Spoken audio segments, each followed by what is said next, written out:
c'est vrai qu'on a toujours hâte de revenir aller voir l'entraînement et que le championnat reprenne. Quand on est fan, c'est vrai que c'est important. La reprise c'est sacré, alors il n'aurait loupé ça pour rien au monde.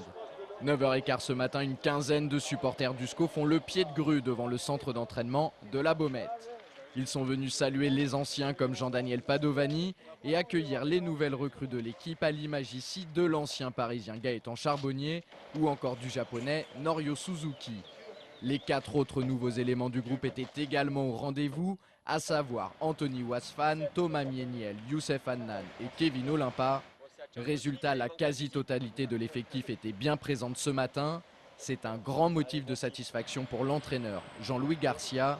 Seul Bruno Ekwelemanga manquait à l'appel. On se rend compte qu'il y a eu encore du très bon boulot de fait, puisque on peut considérer que 80% de l'effectif était présent dès la reprise de l'entraînement. Donc c'est vraiment, on peut être fier de ça. Comme lors de chaque reprise, les joueurs reçoivent leur équipement pour l'année. À peine le temps de se mettre en tenue que c'est déjà parti. Mais avant de commencer la première des 2 séances de la journée, le groupe ne réchappe pas au traditionnel discours de l'entraîneur. Comme vous pouvez le voir sur ces images, le président du club Willy Bernard et le manager général Olivier Piqueux ont tenu à assister à cette rentrée des classes. Et puis en l'espace de quelques secondes, les choses sérieuses commencent. On fait un travail assez volumineux, basé sur de l'endurance, sur la technique individuelle, sur du travail de renforcement musculaire. Et pour se mettre tout de suite en jambes, rien de tel qu'un petit footing d'environ 20 minutes. Ça permet de reprendre le rythme. S'ensuit une courte séance d'étirement pour éviter d'emblée les blessures. En effet, il vaut mieux prévenir que guérir. C'est maintenant l'heure de faire une courte pause. Passage obligé par la case bouteille d'eau sur les conseils de Jean-Louis Garcia. Avec une telle chaleur, il est très important que les joueurs s'hydratent au maximum. Derrière, ça repart de plus belle. Direction l'atelier pour travailler les appuis et la tonicité sous l'œil averti et concentré de Jean-Louis Garcia. Pour terminer cette première séance de la saison en beauté, les joueurs ont retrouvé leur meilleur ami, le ballon. Pendant une vingtaine de minutes, ils ont effectué plusieurs exercices balle au pied avant de terminer par de nouveaux étirements.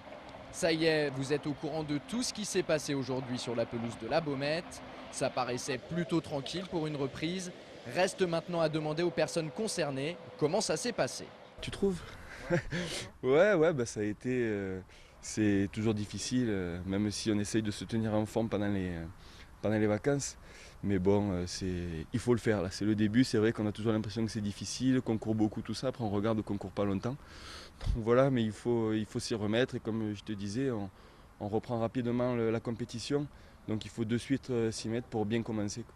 Footing léger, reprise un peu avec le ballon, un peu d'abdos. Et puis voilà, bon, les classiques d'une reprise tranquillou pour l'instant, quoi. Les hommes de Jean-Louis Garcia ont l'air d'avoir plutôt bien encaissé le coup. De toute façon, ils n'ont pas le choix. Demain, vendredi et samedi, c'est rebelote avec 2 séances quotidiennes au programme. Sans compter que la semaine prochaine s'annonce chargée. Le staff et les joueurs se rendent à Saint-Brévin en Loire-Atlantique pour le stage de pré-saison. Là-bas, ça risque d'être beaucoup plus intense, alors bon courage.